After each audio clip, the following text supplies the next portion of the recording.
మీరు ఇంతకుముందు ఇరిగేషన్ డిపార్ట్మెంట్లో పనిచేశారు, అంటే దాని తర్వాత మీరు ఏదో ఇండస్ట్రీ మీద మోస్తూ వచ్చారు. వచ్చిన తర్వాత వచ్చాక మీరు ఎందుకు వచ్చారో బాబు ఇండస్ట్రీకి, ఇరిగేషన్లో ఉంటే బాగుండేది కదా అని ఎప్పుడైనా అనిపించిందా? అంటే ఇక్కడ ఇండస్ట్రీ అది వదిలి ఇక్కడ వచ్చాక నిజంగా అది వదిలి వచ్చినందుకు ఏమన్నా సాధించాం, నిజంగానే మనం అనుకున్న కోరిక తీరింది అని నిజంగా మీరు సాటిస్ఫైడా? లేదు, అంటే my life is full of accidents ఒక రకంగా చెప్పాలంటే. ఎందుకంటే సినిమాల్లోకి రావటం యాక్సిడెంట్, సినిమాల్లోకి రావటం యాక్సిడెంట్ అయినాక అట్లీస్ట్ సినిమాలు అంటే నాకు సినిమాలు చూడటం చాలా ఇష్టం. మొదటి నుంచి రోజుకు 2-3 సినిమాలు చూసేవాడిని అంతకుముందు కూడా, సినిమాల్లోకి రాకముందు కూడా. బట్ సినిమా తీయటం అనే దాని మీద ఇంట్రెస్ట్ లేదు. ఫాదర్ ప్రొడ్యూసరు, బ్రదర్ డైరెక్టర్ అయినా కానీ ఎప్పుడు నేను షూటింగ్లకు కూడా పోయేది లేదు. కానీ అనుకోకుండా ప్రొడ్యూసర్ని అయ్యాను. ప్రొడ్యూసర్ని అయినప్పుడు మాత్రం అనుకునేవాడిని ఇట్లా కాదు, సినిమాలు ఇలా తీయాలి అలా తీయాలి అనుకుంటూ ఉండేది. But I don't think except but for 1 or 2 films నేను 30 సినిమాలు చేశాను.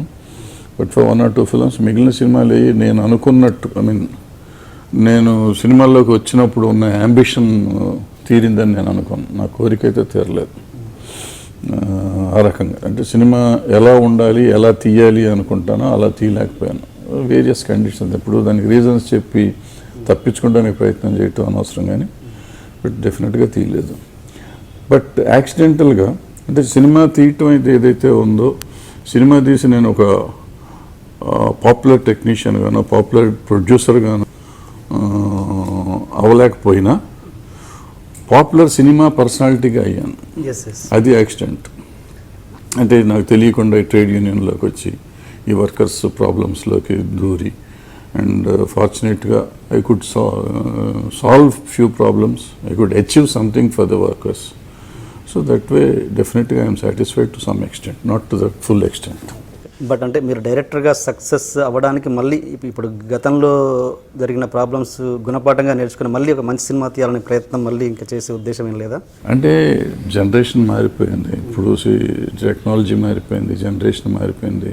ఇప్పుడు ఏదో మనం చించేసి చేద్దాము, పోటీ పడదాం అనేది లేదు. అంటే ఫిలిం వ్యూయింగ్ కూడా మారిపోయింది, చూసేవాళ్ళు పద్ధతి కూడా మారిపోయింది, వ్యూవర్షిప్ కూడా మారిపోయింది. సో వాళ్ళ క్యాటర్ అయ్యేటట్టు ఉన్నాయి. నేను వ్యూవర్గా నాకు I like that particular content, ఇప్పుడు వస్తున్న content as a viewer. But as a maker I don't like that content to make. So నేను ఏదో కావాలనుకుంటా, సోషల్ ప్రాబ్లం కావాలనుకుంటే, సోషల్ ప్రాబ్లం ఇప్పుడున్న పరిస్థితుల్లో చాలా తక్కువ, మనం చెప్తే చూస్తారు అనేది చాలా తక్కువ. బట్ ఫర్ శ్రీమంతుడు ఈ మధ్య వచ్చిన సినిమాల్లో ఇంకే సినిమాల్లోనూ సోషల్ కంటెంట్తో నీకు ఎంటర్టైన్మెంట్ ఇచ్చిన సినిమా లేదు, వచ్చి ఆడిన సినిమా లేదు. అంటే అలానే ఎందుకు అనుకుంటారు? ఇప్పుడు బజరంగ్ భాయ్ జాన్ కావచ్చండి, అదండి, అవి కంటెంట్ హిందీలో వదిలేండి. హిందీలో రెగ్యులర్గా మంచి సినిమాలు వస్తూనే ఉన్నాయి. తెలుగులో ఐఎమ్ టాకింగ్ అబౌట్ తెలుగు. మన ఎందుకంటే హిందీ మనకి సంబంధం లేని భాష, మనం వెళ్ళం కాబట్టి.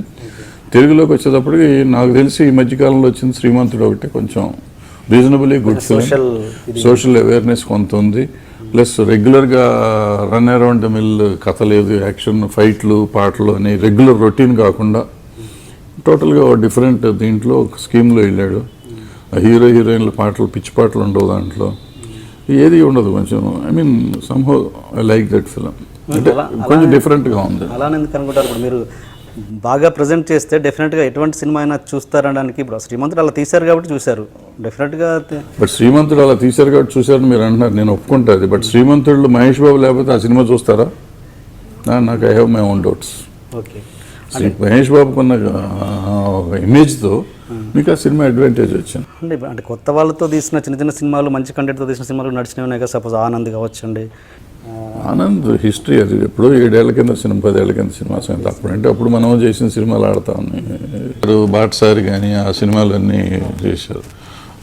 ఏజ్డ్ క్యారెక్టర్స్, రకరకాల క్యారెక్టర్స్ చేశాను. ఆర్టిస్ట్ అవటానికి ట్రై చేయట్లేదు, స్టార్ అవటానికి ట్రై చేస్తున్నారు. ఇప్పుడు వచ్చే స్టార్స్ అంతా they are definitely stars. Audience వాళ్ళని మెచ్చుకుంటున్నారు, వాళ్ళ వెనకాల తిరుగుతున్నారు. ఒక హీరోకి చెప్పండి, ఆఫ్టర్ రామారావు నాగేశ్వరరావు తర్వాత మీరు ఒక హీరోకి పలానా సినిమా గ్రేట్ సినిమా. రామారావుకి నాగేశ్వరరావుకి మీరు ఎన్ని సినిమాలను చెప్పొచ్చు. దేవదాస్ అంటాం, విపుల్ నారాయణ అంటాం, ఇంకోటి 100 చెప్పొచ్చు నాగేశ్వరరావుకి.